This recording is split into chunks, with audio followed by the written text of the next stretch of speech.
Alright, let's talk about Silent Hill for The Room. One of the characters that's pretty cool is, I think it's a serial killer named Walter Sullivan. He, I think, was briefly mentioned in Silent Hill 2 in a newspaper article where he killed two children. And that's actually, the two kids come back as like this big twin monster character. That's actually really cool. So that's one of the really cool monsters in the game is the two kids coming back deformed as this huge monster with long arms. And Walter Sullivan's a good character in the game as well.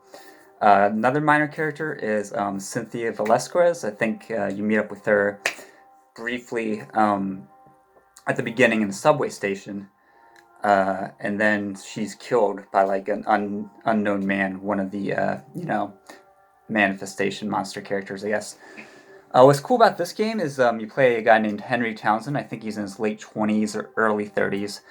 Kind of an everyman, regular guy, lives in a regular apartment complex, which is cool. He's relatable, good character to play. And it's called Silent Hill for The Room. I'll read you what happens. A room full of nightmares. Henry Townsend finds himself trapped in his apartment, and the only escape is through a mysterious portal that leads to a horrifying alternate reality. With gruesome sights around every corner and his sanity being tested, he must find his way out of this nightmare. Enter The Room, the latest story in the most terrifying game series of all time.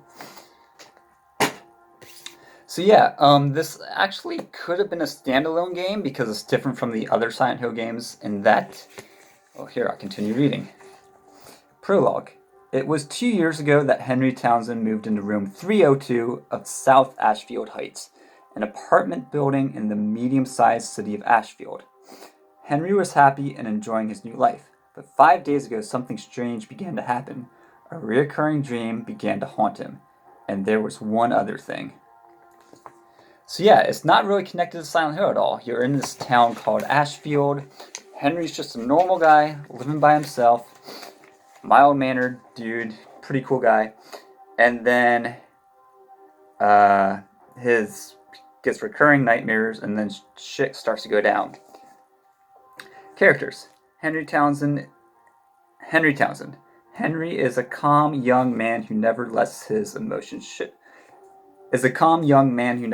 feelings show. By the time the story begins, he has been locked in his room for 5 straight days. Suddenly a large hole appears in his bathroom wall with no reason or warning, and he is dragged into the depths of terror.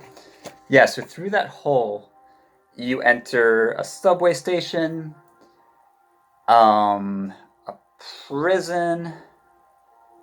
Oh no, I'm blanking on the other one. Shoot.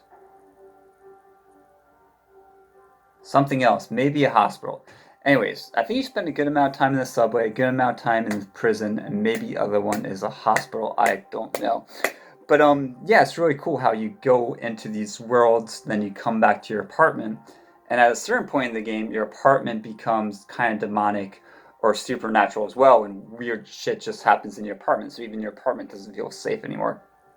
Like there's this one really cool scene where you come back from one of these worlds, and you're just milling about your apartment, and outside your window, like a disembodied head just floats down outside the window. It's a really cool, kind of freaky scene.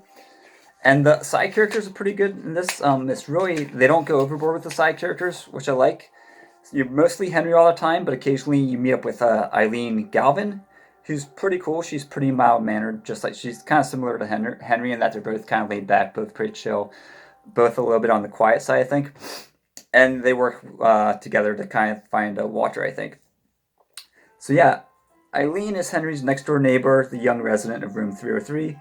She has a kind personality, although she has the tendency to depend too heavily on others at times.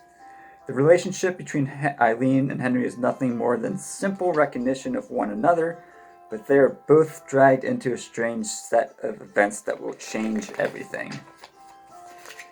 Yeah, so like the booklet doesn't even mention who I mentioned earlier, which are Walter Sullivan and Cynthia Velasquez.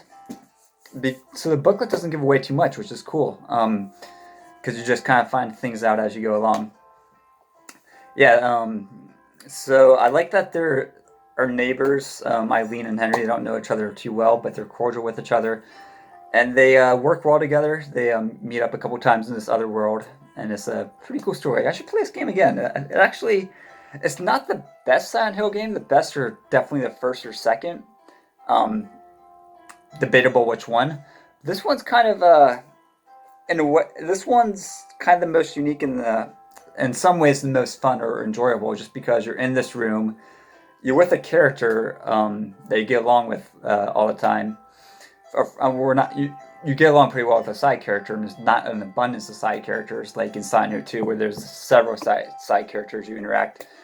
Um, yeah, so this one's and you're in and you see where you live, so you kind of feel this. That's what's interesting. You don't have a backstory for Henry at all. You don't really know anything about him, but because you're starting out in his apartment, and then some of the game takes place in the apartment, and it becomes supernatural, and then you go to these other worlds. You kind of become him more than you do other characters, just because you see where he lives, you relate to him, and you kind of feel like you're becoming him, maybe more so than the other games where you just feel like you're playing as somebody, playing through the eyes of someone else too. You kind of feel like you're becoming that character a bit more, I think. The monsters are cool, like the villain's cool, Walter Sullivan. I actually don't recall if he's the main villain, but he's a good character. Um, you run into him on occasion, and the good monsters like the twins, giant twin monsters are cool.